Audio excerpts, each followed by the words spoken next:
Hello and welcome to Fork in the Road. This is Rusty Gaylord. I am your host. Very happy to be with you here today. Fork in the Road is a live conversation every Wednesday at noon Pacific time here on LinkedIn.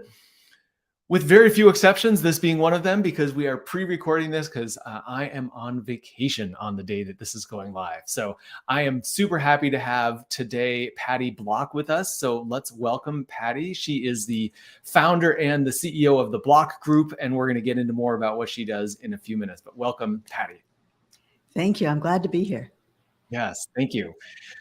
So let's just jump in, because Fork in the Road, the premise of this is that we all have changes of direction in life. And some of those things we plan and they're intentional, and some of them kind of come up by surprise. I want to jump into one for you, which was a number of years ago when you got divorced, and it wasn't something you had planned on. You had 3 young children and you needed a job and you needed benefits, and you went and did that. So maybe you can take us back to that time and what happened and what you learned from that. Sure. It was a really terrible time in my life. Just imagine, I'm 30, I'm in my early 30s. I have 3 little kids at home. My youngest was 2.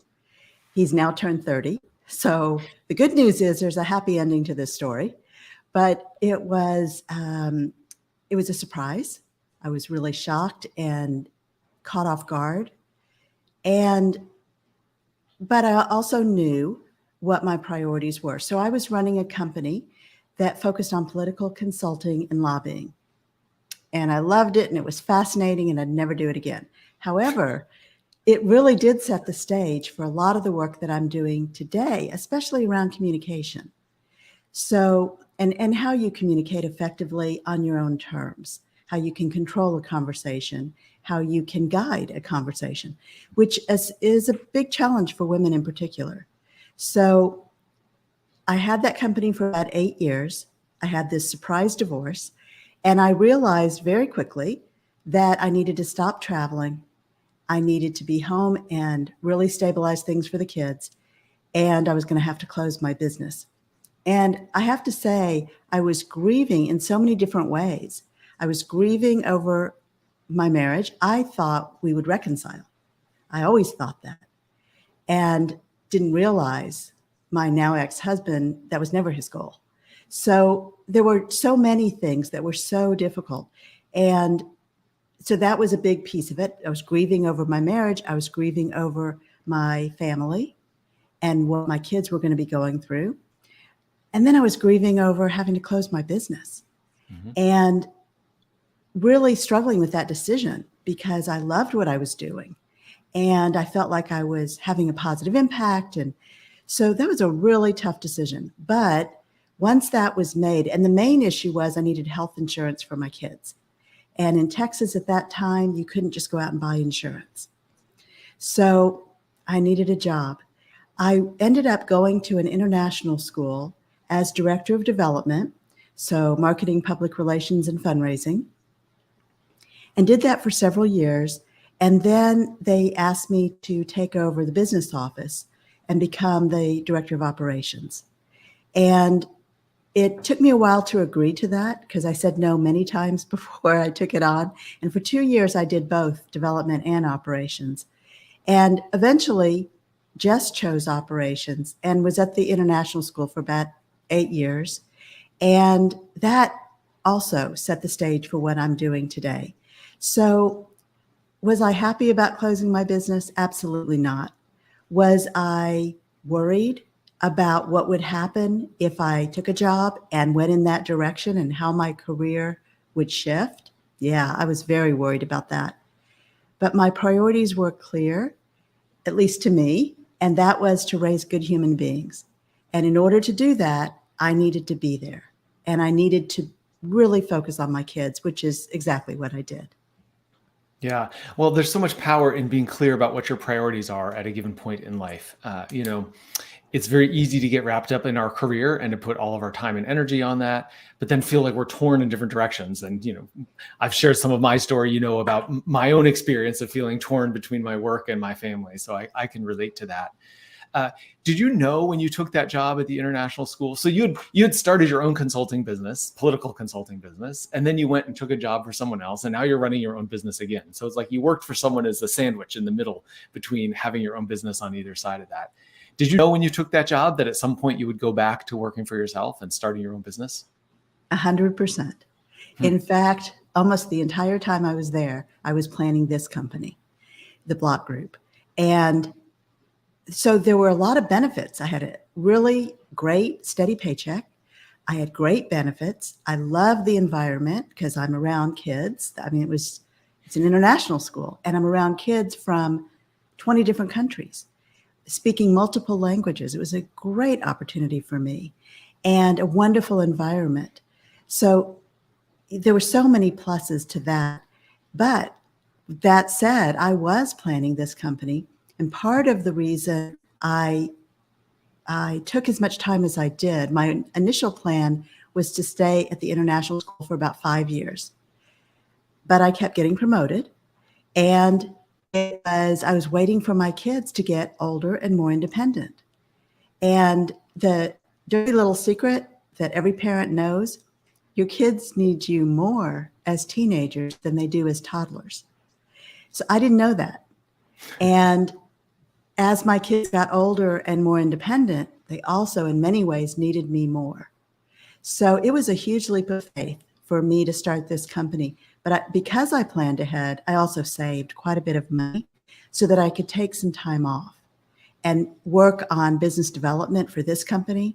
That when I actually launched, I had clients. So I'm definitely a planner, and that was part of my plan. Well, yeah, I mean, clearly, and that's one of the things you help your clients with, I know, is planning. But I think there's something so powerful in that, which is, you worked for that international school for 8 years, I believe. Yes. And during those 8 years, it was all part of your plan because you knew where you were heading, you knew what you wanted to do. And taking the time to figure out where you want to go and then figure out what are the things that are in your life today that can support you in reaching that destination. And it sounds like that's exactly what you did, which is so powerful. Thank you. So how did you know when the time was to leave and actually start your business, to take that leap of faith? So there were a lot of changes happening inside the school. And I knew there were going to be changes in my division, in what was happening with the Board of Trustees.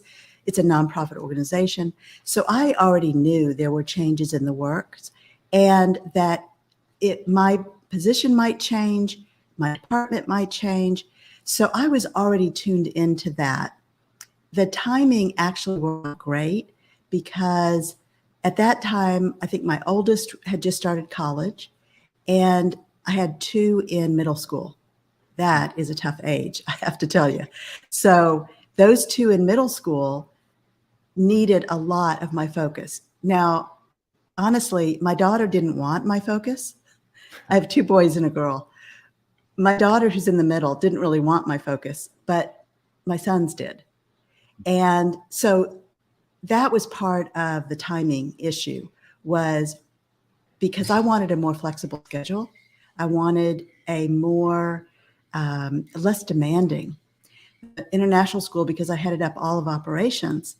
And at that time we had almost 2,000 kids in the school, which means tons of families. I'm interacting with tons of people. It was a very demanding job. And so all of that went into my calculus of what makes sense. And my kids were more independent, not that they didn't need me, but that I could interact with them differently. Yeah. So that was part of my decision. And also I had saved. I knew when I could viably start this company. And I also knew I was very motivated by 2 things. One was, in my previous company, if there were resources to help me grow my company, I didn't know how to find them and I didn't know who to trust. And keep in mind, when you're working in the political world, you don't trust anybody. So that was a huge problem. And I felt very isolated and alone. And so that was a huge motivator for me wanting to be that resource for other women business owners. And the second motivator was to take my experience and expertise in finance and operations, which of course I got working at the international school. And I wanted to bring that to the small business market, to women business owners in particular. So again, every piece of the puzzle started to create that picture. Yeah. I think that's wonderful. And I know you have a passion, and it's really your focus for working with women business owners to help them as that trusted resource and bringing your expertise in finance and operations. One of the things I know that you've said and you comment on is that women tend to undervalue themselves, and that's one of the things you support them on is valuing themselves more firmly, and that translates into revenue. So I'd love to hear your thoughts on that. If you have thoughts about why that is and how you help people really understand their own value and step into that. Sure. Let me share with you. When I was growing up, my mom made these fabulous cookies. The whole house smelled good. It was warm. The cookies were gooey. And all my life, I watched my mom eat the broken cookies. But it wasn't until I was a teenager that I even thought to ask her, why do you only eat the broken cookies? Do they taste better? And she laughed and said, no, I eat the broken cookies so you can have the whole ones. And not too long ago, I saw this really shocking statistic. 62% of women rely on their business for their primary income, and 80% of those businesses make less than $100,000 a year.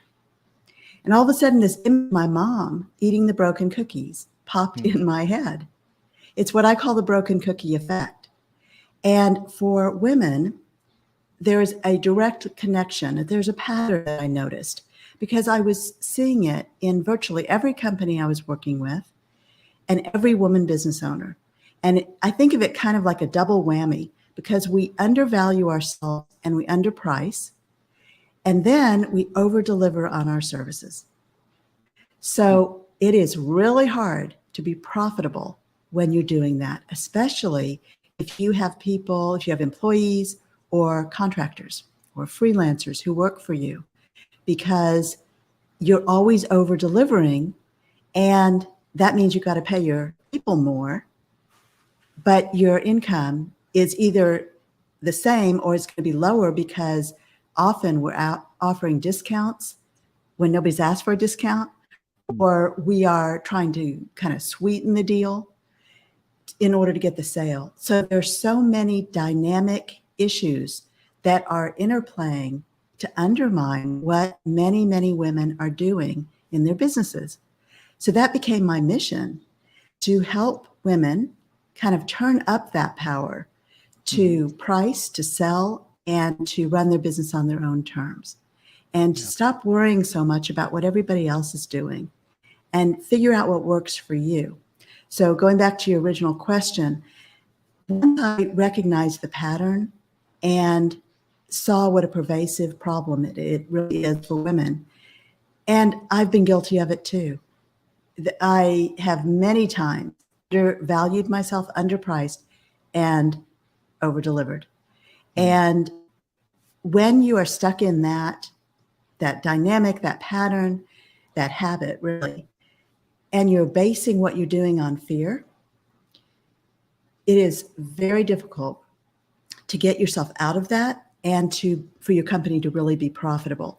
And so there's a difference between the pricing issue, the profit issue, and the revenue issue. Those are three different things that I teach. I help people view that differently, and I help them shift their mindset so that they can generate more revenue with less stress. Yeah. I mean, it sounds magical, right? Who doesn't want more revenue with less stress? But I love the way you break that down between pricing, revenue, and profit, all being different.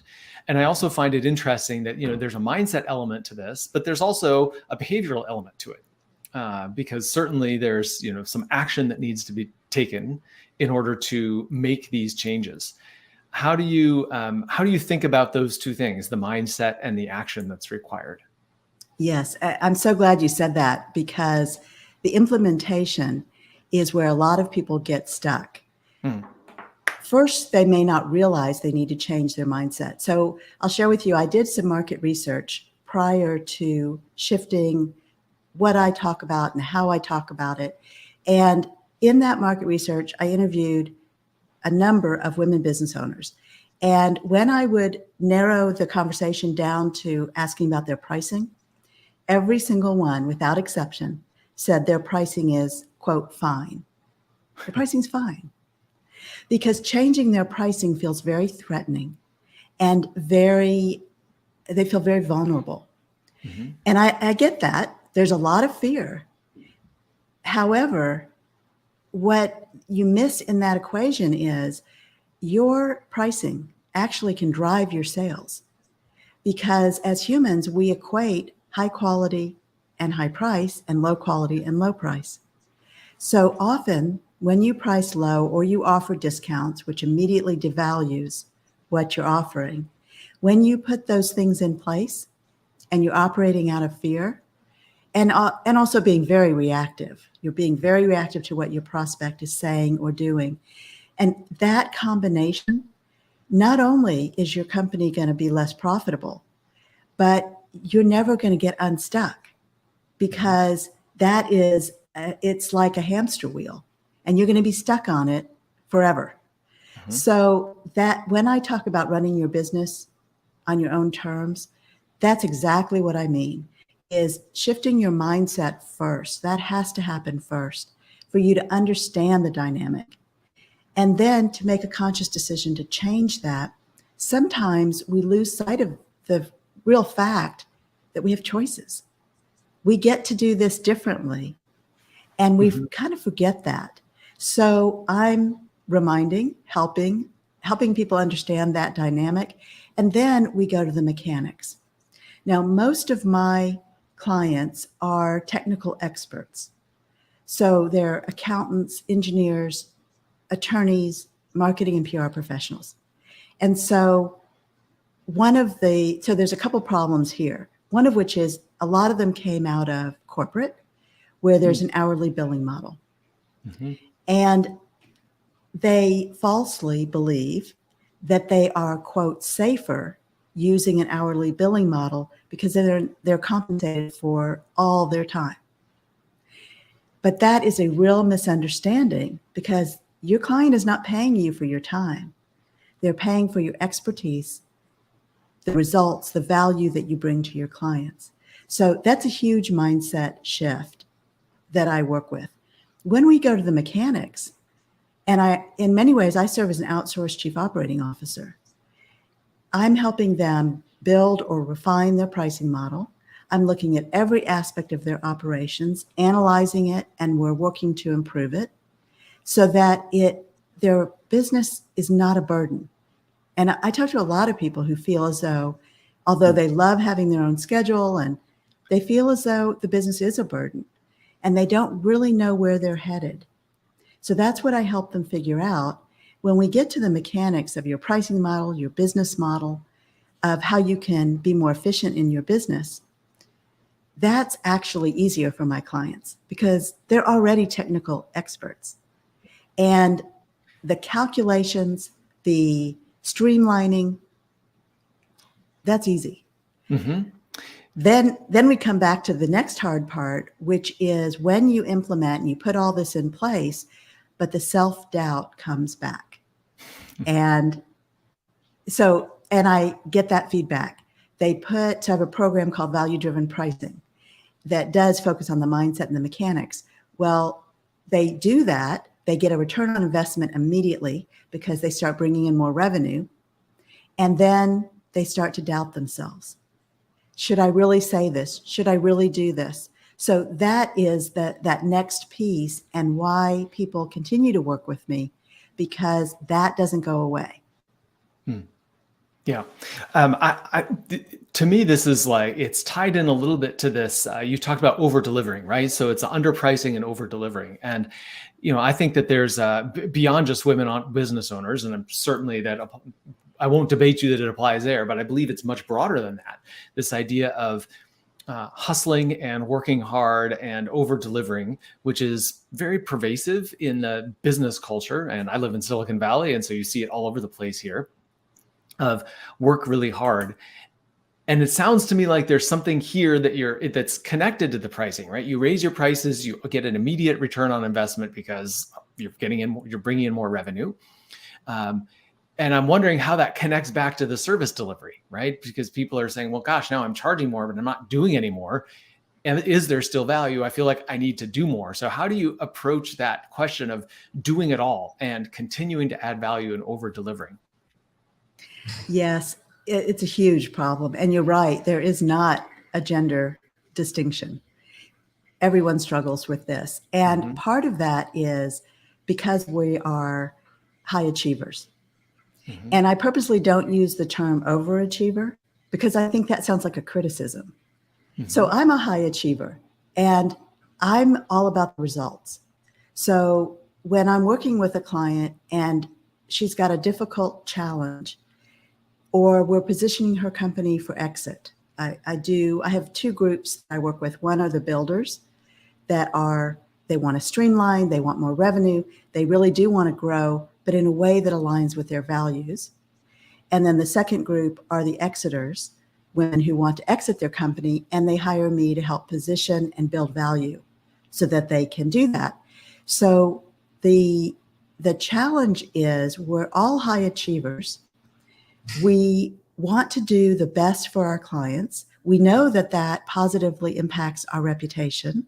So we're going to get more clients, perhaps better clients that are a better fit for us. So yes, there's a lot of drive behind that. So it goes back to shifting your mindset. What we think of as over delivering, our clients think of as that's the way we do business. They don't know we're over delivering. And so what happens is we have in some ways trained them to expect that we are going to pick up the phone anytime they call, that we are going to respond to them within 10 minutes, that we are going to do extra things that aren't in the scope, but we're going to do them anyway because, and women definitely feel this way, because we want them to like us. We want them to love us. And it is very ingrained. So we are partially doing it for the approval, for the reputation building, and because we want our clients to continue to love us. So it's also why, if and when our client leaves or in any way is unhappy with the outcome, why we take it so personally. And that also is a huge problem for every business owner, but especially for women, because, think back in high school. Didn't you want to be popular? And I was a band geek, right? So I wasn't one of the most popular kids, but there's always that striving for, so then when the cheerleaders are talking to me, I feel really special, right? And the same thing when it's the football player, or especially because I'm based in Texas, so football is the thing in Texas. And so, I became friends with a lot of the football players. Part of that was I felt very special because I wasn't one of the most popular kids. And so, you think back to that whole dynamic in high school, which many of us would prefer to forget. But that's what happens as we get to be adults, is that repeats itself. It also repeats itself in our sales process because we believe, almost universally, especially women, we believe that every prospect who comes to us is an ideal buyer. And if they're not, we can turn them into one. And if that doesn't sound like dating, I don't know what does. Right. Because that is exactly the dynamic in which women go into dating is, oh, yes, this person is the one. And if they're not the one, if I start to have doubts or see red flags, I can change them. I can turn them into one. This is so, I mean, there's so much in this little conversation right here. And you're talking specifically about women and women business owners because I know that's your target, but this applies everywhere. I mean, having spent most of my career in the corporate world, so much of what you're describing applies just as well there, right? Responding to emails, picking up the phone, going above and beyond because we want to be liked, because if we're liked, we'll get promoted, we'll get the next opportunity, and so on. So it's really everywhere. Such an interesting comparison also back to high school and just that simple dynamic of we all want to belong, we all want to be seen and recognized and valued, and how that impacts us as business people. It's such a great question to explore. And we're going to wrap up because we're kind of at time, but that might be another interesting topic to explore another time. But Patty, thank you so much for being here. How for anyone who's listening and wants to get in touch with you, how should they do that? So if you go to my website, theblockgroup.net, theblockgroup.net, I also love connecting with people on LinkedIn, and it's Patty with a Y. So please do that. And when you do, please reference this show so that I can make that mental connection. And when you go to my website, I'd like to offer your audience a free quiz. It's called My Revenue Roadblocks. And when you take that quiz, it helps you understand some of the things that are in your way and how you can overcome them. And when you do that, you get a report and it kind of outlines what you can do to deal with the roadblocks that are keeping you stuck. Awesome. Thank you so much. And thank you for that offer. And thank you for joining us here today.